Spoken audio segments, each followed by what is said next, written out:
Kalau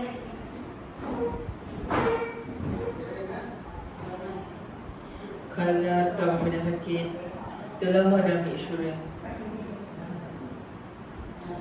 Bismillahirrahmanirrahim. Assalamualaikum warahmatullahi wabarakatuh. Yang dimuliakan bahasa pimpinan hakim yang menjadi panji keadilan, penjaga masa yang setia pada camradiknya, seterusnya para guru dan para pelajar yang dimati Allah sekalian. Bersabar dalam menghadapi musibah. Begitulah maksud yang saya ingin sampaikan pada hari ini. Hadirin sekalian, setiap manusia yang hidup di dunia ini tidak akan dapat lari daripada menerima ujian dari musibah yang telah ditetapkan oleh Allah Subhanahu Wa Taala. Justru wacana saya yang pertama, ujian lantaran kehidupan. Masing-masing akan menerima ujian Allah Subhanahu Wa Taala, sama ada dalam bentuk ujian ditimpa kesusahan atau dikurniakan dengan ujian kesenangan. Ini bermakna orang yang sudah akan diuji dan orang senang juga akan diuji. Ujian yang dalam bentuk kesusahan adalah seperti kesakitan, ketakutan, kelaparan, kemiskinan, kehilangan harta dan terkena bencana alam. Allah Subhanahu Wa Taala berfirman dalam surah Al-Baqarah ayat 155 yang membawa maksud, demi sesungguhnya kami akan menguji kamu dengan sedikit perasaan takut dan kelaparan dan kekurangan dari harta benda dan jiwa serta hasil tanaman, dan berilah kabar gembira kepada orang-orang yang sabar.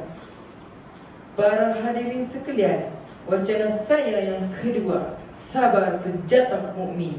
Sesungguhnya sifat sabar dan tabah dalam menghadapi apa jua musibah amat perlu kepada seorang hamba Allah, kerana dengan sifat-sifat tersebut akan membolehkan kita menjadi orang yang reda terhadap qada dan qadar Allah Subhanahu Wa Taala. Bahkan ia boleh mengelakkan diri kita dari bersikap marah, kecewa, putus asa dan rasa gelisah dalam menghadapi musibah yang dialami. Ketahuilah, sesungguhnya Allah Subhanahu Wa Taala mencintai orang-orang yang sabar dan sentiasa bersama-sama mereka, sebagaimana firman-Nya dalam surah Ali Imran ayat 146 yang bermaksud, dan ingatlah Allah sentiasa mengasihi orang-orang yang sabar. Sebagai contoh, kita perlu renung dan ambil iktibar betapa tingginya kesabaran Nabi Ayub AS ketika menerima ujian dari Allah Subhanahu Wa Taala. Ditimpa sakitnya amat berat di mana kulit tubuhnya hancur dimakan oleh ulat-ulat. Sungguh pun demikian keadaannya, Nabi Ayub AS tetap sabar menerima segala ujian Allah Subhanahu Wa Taala itu. Bahkan baginda tetap tekun beribadah. Hadirin yang dikasihi sekalian, wacana saya yang ketiga, kesabaran pengukur keimanan. Bagi mereka yang ikhlas dan sabar, ujian kesusahan yang datang akan dihadapinya dengan penuh ketabahan dan keredaan, kerana memahami bahawa adanya hikmah di sebalik ujian tersebut. Mereka berkeyakinan bahawa ujian kesusahan itu akan menghapuskan dosa dan kesalahan lalu. Ini kerana seorang mukmin yang sejati akan tiasa menyedari bahawa setiap ujian yang diterima adalah untuk meningkatkan lagi iman kepada Allah. Dengan itu, jelaslah bahawa siapa pun yang menjalani kehidupan pasti akan menghadapi pelbagai ujian yang akan menduga iman masing-masing.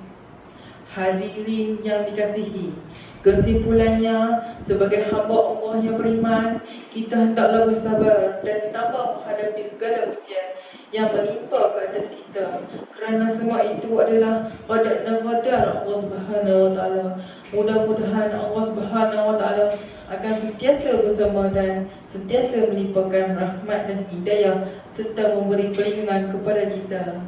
Sampai di sini sahaja syarahan saya. Mohon maaf sekiranya terkasar bahasa, terlanjur kata dan tersalah bicara. Sekian, wabillahi taufiq wa hidayah. Assalamualaikum warahmatullahi wabarakatuh.